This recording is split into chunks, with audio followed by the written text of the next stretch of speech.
Hi, this is Matt, Brantley Guitars, and today I'm in the shop. I'm working on a nut repair on one of my old guitars.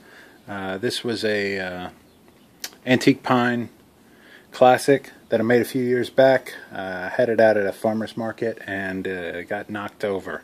Really the only damage to the entire guitar was the fall of the guitar was stopped by the nut impacting with a street curb, and so the nut was shattered. I pulled the nut out, and now it's time to get this one repaired, and I guess this will become my personal guitar at this point.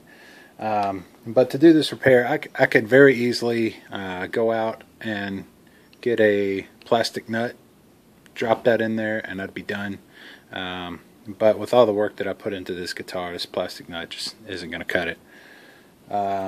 So what I could do to replace the nut that was on it originally, so this is a piece of bone. This originally had a bone nut, and you can see I have a bone blank that will fit in there, and I could shape that, cut some string slots, and this would be again a very good replacement nut. But I'm gonna go all the way through the process here, and as I was looking around my shop, found that I had some old deer antler that was laying around, and this was some shed deer antler that I had used to make some pens a few years ago. So I took that and I cut the deer antler into some blanks, and you can see the deer antler does have some differences in color and in density. So I'm gonna go ahead and get these sanded down to size, and then see which of these are going to be usable. What'll give me a good nut. I'm hoping this one will work, because I think this once I shape the nut, I can keep some of this exterior color and texture there, and I think that'll look really good on a nut.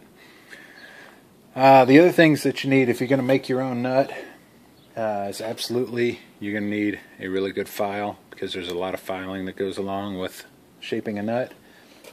You also need some specialized nut files, and you can see you need one of these for each slot that you're going to have in your nut. So these files are sized. These are some special ones I have that have a one size on one edge, one size on another edge, so 3 files pretty much works for a guitar.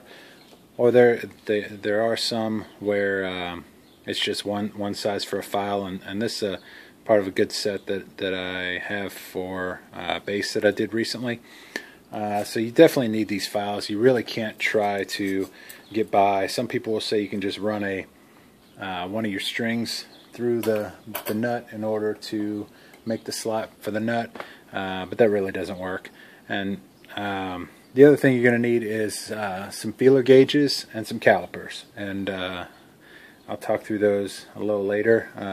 But this is just the first video in a series. If you want to check back as this progresses, hopefully I'll have this nut completed soon, have this guitar strung back up, and we'll be able to play it again. Thank you.